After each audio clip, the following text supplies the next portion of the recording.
Whether you'll be cruising with Virgin Voyages or you're just wondering what the Virgin Voyages Beach Club at Bimini is like, this video is packed with tons of helpful tips, some inspo, and some sick drone shots. Coming up. And if you're new here, yo, I'm Christine Lozada with Where in the World is Seattle to make travel videos every week to help you get up, get out, and go travel. So if you like to travel, consider subscribing. This is my second time on the ship and my second time at the beach club, and I got a lot of helpful tips for you to know. So let's dive straight in with what you should know first, which is when you arrive at Bimini Island, the beach club is not right at the port. You actually have to take a tram, and it runs all day long, and it's only a couple minutes. And so it will drive you over with some interim stops in case you want to do something else on the island, which we'll talk about some of those options later in this video.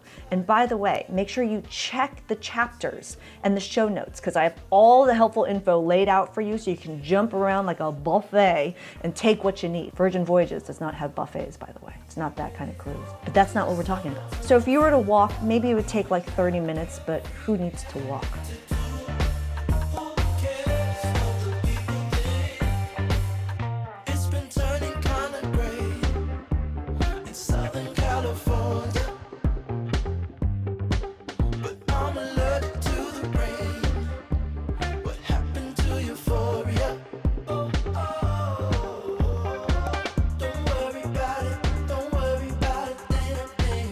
So the tram will take you over to the beach club, which is private. It's just for the people who are on the Virgin Voyages cruise. And actually, you know what's helpful? Once you get to the beach club, the same Wi-Fi from the ship is available at the beach club. So you're connected. I like to stay connected when I travel. It's my job. Let's talk about the lay of the land and some of the helpful things to know about what the beach club looks like. So there are two pools, but it's helpful to know that the DJ sets up the other end of the pool. And so in my opinion, that is the most vibey part to be at. Super, super fun. There are beach chairs throughout the whole darn thing, and pool chairs, obviously. And then there's also two places where they serve food. They have the Rockstar quarters, and then the cabanas are kind of located throughout. Then there's like the showers and changing areas and other shaded areas that you can just kind of hang out at. So that's the lay of the land. Let's talk about how to plan your day so you can live your best life on Bimini Island, which, to be totally honest, there's not a whole lot going on the island, but there are things to do. So let's talk about a few options of how you can plan your day. The first way, for the early riser who likes to do a whole lot of stuff, there are excursions available through Virgin Voyages, whether you're going scuba diving, getting on a boat, or doing a cultural tour. Those are available to you. The second thing is something a lot of people do, which is renting golf carts or renting boats. And the tram does make two stops. It makes one stop to take people to where they pick up the golf carts, and then the second stop goes to the beach club. And again, this whole thing is like 5 minutes long. It's not very long. And taking a golf cart around can help show you around the island, or go rent a boat and enjoy that beautiful water.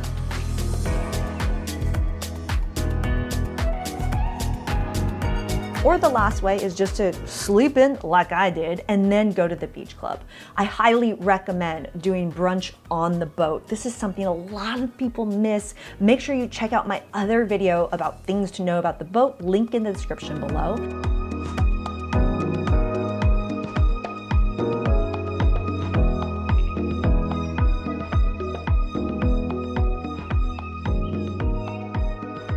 But book yourself a brunch and enjoy a nice meal, because it's just lunch at the beach club. Go later. I timed going to the beach club where the DJ was starting. His set started at 1, so I made sure to get on that tram around noon, take it over, lay out on my spot, get my champagne in hand, and be ready for the best part of the party. That set generally goes from like 1 to 2:30, 3-ish. And then after that, grab some lunch. So lunch is generally served around 2 o'clock. And it's not a huge lunch. There are generally, 4, 5 options of things to eat.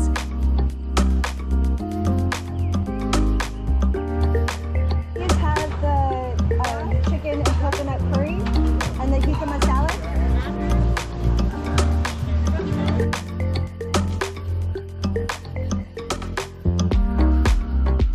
so grab some lunch, whether you eat at the dining area or you eat by the pool, and then do not miss two things. One, the beach games. The beach games are so much fun. They do a really awesome job of helping you to play some really fun adult beach games. We got some squid games in there. We got some inappropriate sandcastle making in there. It was just a lot of fun, and I definitely recommend drinking heavily before, during, and afterwards. The other thing not to miss, don't miss going in the water. And here's a helpful thing to know.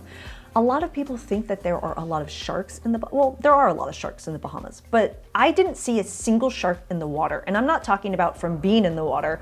I'm talking about, I love looking at sharks through my drone, and I could not find a single shark. I was looking very hard around the whole area. There was really nothing in the water. But I would consider packing a snorkel because there are some small fish. We'll talk about more things to pack in a minute. But after you enjoy the beach games, after you enjoy the water, one thing to consider is staying around later for their bonfires. And so they have these huge fire bowl thingies on the beach, and they light them up at the end of the day. But the thing about it is that they light them up around like 6 or so, because the boat heads out back to sea around 7:30. So translation of all of that, depending on what time of year you go, it's not dark by the time that they're lighting it. And so for me, I was generally way too hot and had too much sun by the time they were doing the fire thing that I needed to GTFO and go back to the boat. So one thing to know is that they do have those fireballs, but most people don't stay for them, in my experience. I bet it's cool though. By the way, if you're getting some value out of this video, cheers that like button, consider subscribing, and tell me in the comments below if you are considering sailing on this ship. And don't forget to check the description for tons of other helpful videos. And a huge shout out to all the people who were thanking me and recognizing me on the boat for watching this YouTube channel. It was awesome to meet y'all. All right, let's talk about helpful things to pack. I brought a lot of camera gear to the beach club, and there's no lockers, and that didn't bother me. But if that's something that bothers you, consider not packing a lot of valuables while you're there. One thing that's super fun is they do provide all of the floaties that are in the pool, but if you want to, take one out to the beach, or you want one all day long, for example, you might consider packing your own floaty, I guess. It's not necessary to pack money unless you're, I don't know, there's nowhere to really stop along the way to and from the beach club, so it's not like, let's pop over and go shopping for a bit. It's not like that. And everything at the beach club, you're paying with your normal band from the ship. So you don't need anything additional unless you're just bringing money for gratuity, which DJ Luigi and I are all about all the time. I would consider packing a snorkel if you're into that, and don't forget to pack tons of sunscreen because it is not exactly inexpensive on the boat, and the sun is very, very intense in the Bahamas, so make sure you are protected. And if you want my full beach pack list with specific items for Virgin Voyages, check the description below and grab your free pack list so you can print it out and live your best life. Let's talk about one more thing that will help you to plan a great day, which is how you plan your dinner later that day. I would consider this is the day to book your restaurant later. Book a late reservation. And the reason why I say that is because generally you get back to the boat, you'll eat somewhere because you'll probably be hungry, whether in the galley or my favorite spot. Oh my gosh, all those tapas at the back of the boat. I love those things. Anyway, you'll eat a ton of those, and then you'll go shower and pass out. You'll go nap for a while. Well, at least you should nap for a while. And then by the time you get up, because you need to be refreshed and revived for the nightclub later and the onboard entertainment, then go to dinner, then do all of those things. So this is the day to book that later dinner. Oh, that was a lot of helpful tips. I hope you got some value out of this video. If you did, cheers that like button. Check the description. Tons of helpful videos in there for you. Grab your free pack list. I'm Christine Lozada. I'm here every week with new videos. I'll see ya in the next one. Ciao.